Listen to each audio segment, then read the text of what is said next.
Good evening. Erica is off tonight. So far, only one school district has canceled for tomorrow, Newcastle schools. But there are parking bans already taking effect in several communities. A list across the bottom of your screen is being updated throughout the newscast and on WKBN.com. Now count on 27 First News for complete coverage as we're tracking the snowstorm. In the next 5 minutes, the concerns of road crews out right now, including the question about the salt supply and the rules change for some drivers in Pennsylvania during the snow. But we start with Chief Meteorologist Don Guthrie, who's tracking the storm. And Don, how's the forecast changed since last night? Just about the same, Dave, with the possible exception of more freezing rain and sleet mixing in a little bit later on tonight and even for the morning commute tomorrow. All snow in northwestern Ohio and as close as Mansfield, maybe a little bit of light snow up through Trumbull County up toward the Lake Erie shoreline. But at the very bottom of the screen, you can see some purple colors. That's the mixed precipitation, sleet, freezing rain.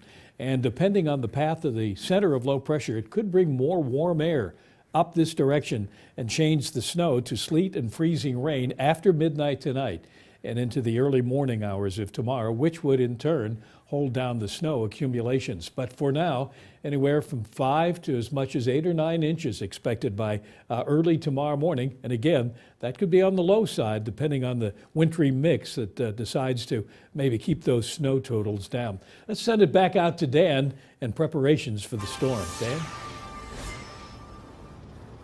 Well, Don, there will be about 40 Ohio Department of Transportation crews out on the roads tonight in Mahoning and Trumbull counties. Their spokesperson tells me those crews will be out starting about 9 or 10 o'clock tonight and then through the evening throughout the duration of the storm. Now, you see the salt dome behind me here for ODOT. The question, of course, on everyone's mind is, will there be enough salt to last through this storm? I also spoke with Jason Lurie, Boardman Township Administrator. He told me they have about 200 to 300 tons of salt left in their salt dome. Now that should only last through this storm. Canfield in a similar boat. They're running out of their supply.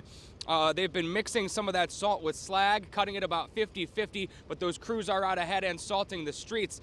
Jim Davis in Austintown tells me they're doing okay. They're expecting another shipment of salt on Friday, but should there be another round of wintry weather still to come this weekend, a lot of these townships and communities could be stretched very thin on their salt supplies. Morton Salt telling them they simply can't mine the salt fast enough to get it out here to where it needs to be. Of course, they bid for this salt back in the summer. A couple years ago, they had so much salt there was a surplus. That was definitely not the case this time around. Jason Lurie from Boardman telling me they've used as much salt and made as many runs in December and January of this year as they did all last winter combined. So we will be staying ahead of this tonight for you, this winter storm, tracking the storm here live in Youngstown. And we'll have another report for you coming up tonight at 10 and 11. For now, reporting live, I'm Dan Martin. Dave, back to you. All right, Dan, thanks. And also ahead of the storm, the Pennsylvania governor has granted a temporary change in the rules for salt truck drivers. Now you're looking at file video from when WKBN's Julie Bursick rode along with PennDOT.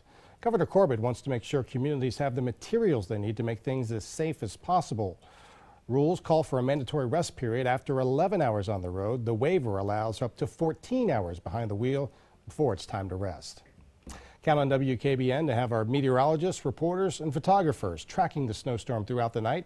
You'll get the latest changes in the forecast tonight on WKBN 27 First News at 11.